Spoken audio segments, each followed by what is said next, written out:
Wir sind bei Blizzard für Diablo 3 und natürlich ist das wichtigste Thema gerade, dass die erste Erweiterung angekündigt wurde, Reaper of Souls. This new expansion, I was pleasantly surprised, it's a new evil. How did you go about creating this character? Well, the character of Malthael has existed in the Diablo universe for some time, but he was, a good guy for a long time. He was the Archangel of Wisdom, and I think when we went into this expansion, we were thinking a lot about who you could fight and how we could do something different that still felt like it fit within the Diablo universe. And we experimented with a lot of different ideas, but really, once we realized that we had the Angel of Death as a villain, it sort of just fell into place. I mean, it became an easy decision at that point. Okay, so working with angels, that's a new thing. Angels as bad guys is the kind of exciting for you too. Oh, absolutely.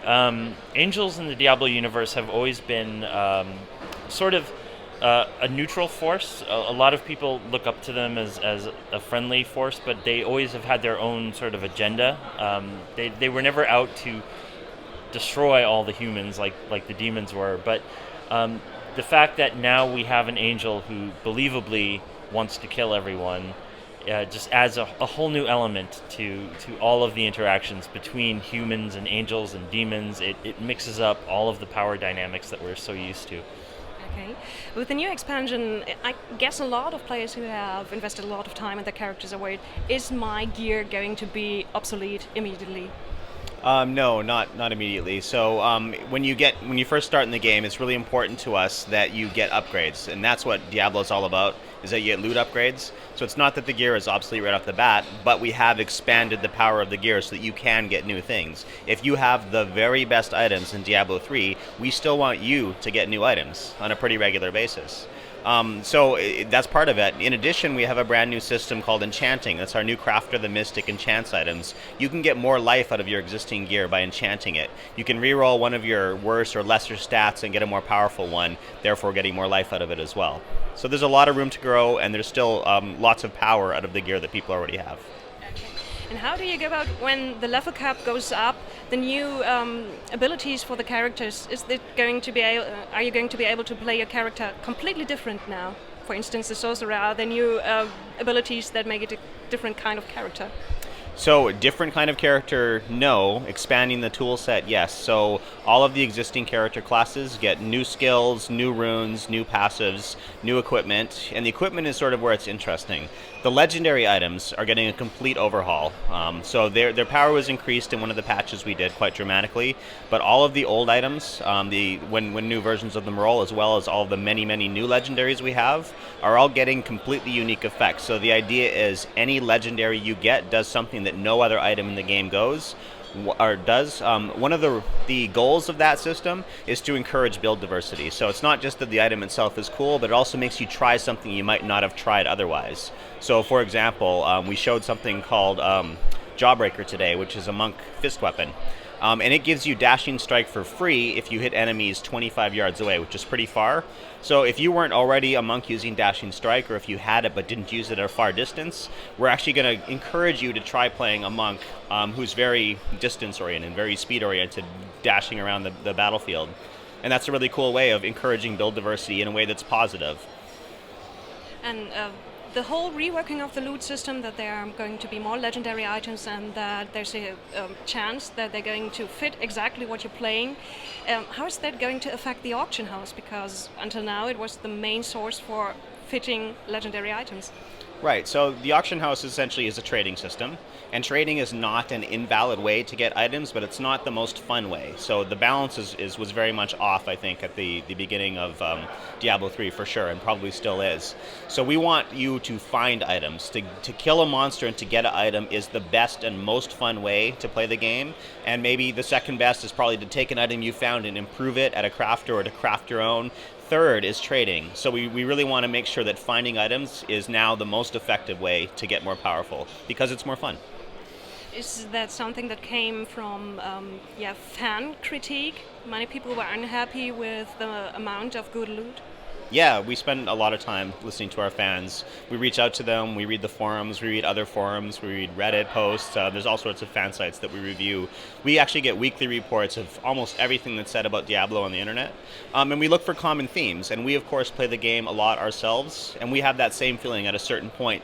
You know, you say that, okay, trading an item is fun. It's not unfun to go onto the auction house and spend a bunch of gold and get something better than you probably would have gotten your own drop, but it's not the best fun, and that's what we're trying to double down on. Better fun. Okay. And something else I thought might come from fan critique is the new design of Westmarch, which is very dark, and I think some people missed that in Diablo 3 compared to Diablo 2. Well, yeah, I mean, as Kevin said, we're always listening to the fans and the community, and we're definitely tracking all the feedback, and you know that plays a part in our decision making.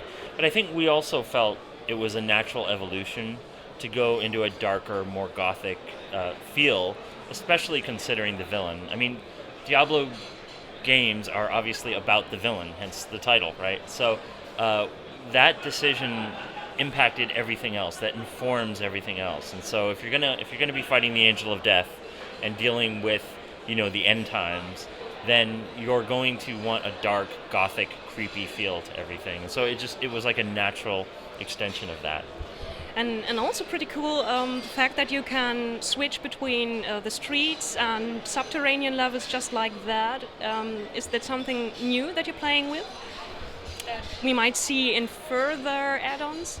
Absolutely. I mean, we would definitely love to have the experience be seamless as much as possible. And so as we you know continue to work on upgrading basically everything that we can, you know, we're always looking to keep it just one seamless experience.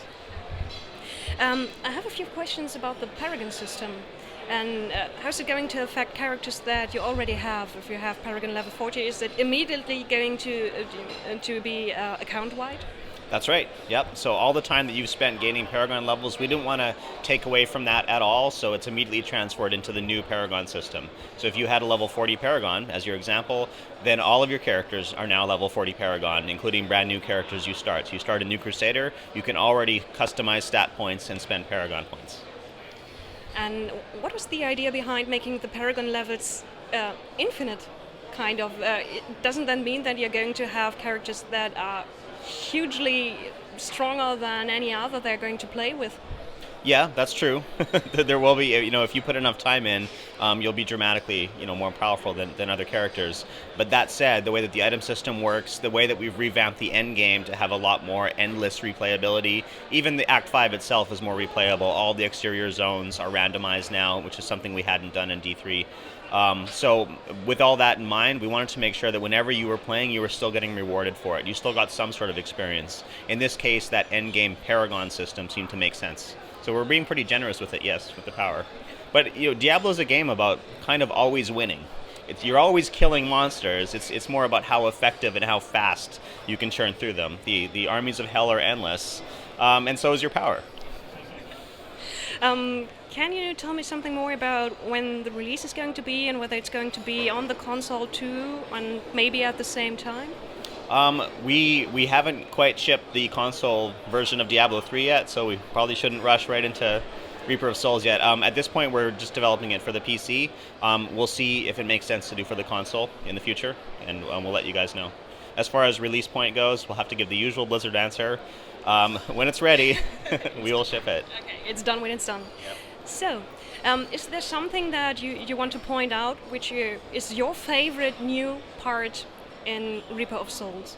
For me, it's the Crusader class. I love the idea of something that heavily armored, where the armor becomes part of the weapon. The way I describe it is it's a war machine made human. And that was sort of the fantasy. You know, if the Barbarian, for example, as Conan meets the Incredible Hulk, the Barbarian, maybe a little Tasmanian Devil in there with the Whirlwind build. How do you capture something that is part of Western mythology, like that knight in shining armor, or in this case, our knight in battle-scarred armor, and how do we give it that unique twist that fits in Sanctuary? What if he was literally a tank? I don't mean a tank in the RPG class sense. I mean, what if he was rolling over things with his massive armor? And we sort of were inspired from there and took the class in that direction. And also, like a tank, he's got sort of artillery strikes. He's got this mid-range melee thing, and that sets him apart from the barbarian and monk as well, is he has some ranged abilities and a lot of very powerful melee. So it's my favorite class right now. Okay. Should we be looking out for more classes to be announced? Nope, the Crusader is the class for the expansion, but there's a lot of features we haven't talked about so far with this announcement. We had to pick and choose. There's so many features in this expansion. You've just got a taste of what's coming in Reaper of Souls. Okay. So your favorite part of the new expansion? Well, I sort of touched on this before, but I think for me it's definitely the fact that we are changing up the villain and just Diablo is the Diablo universe is a place that can sometimes seem unchanging, right? Diablo will always be trying to subvert humanity, and the angels will always be sort of distant and imperious, and the fact that we are changing everything, and now the people of Sanctuary will no longer be able to trust in the angels as their protectors or their friends, and the fact that no one knows what the demons think of all this it's kind of breaking everything wide open, and so it's really a chance to I think create a lot of interesting new opportunities in the future. Okay. Thank you very much. Thank you. Thank you.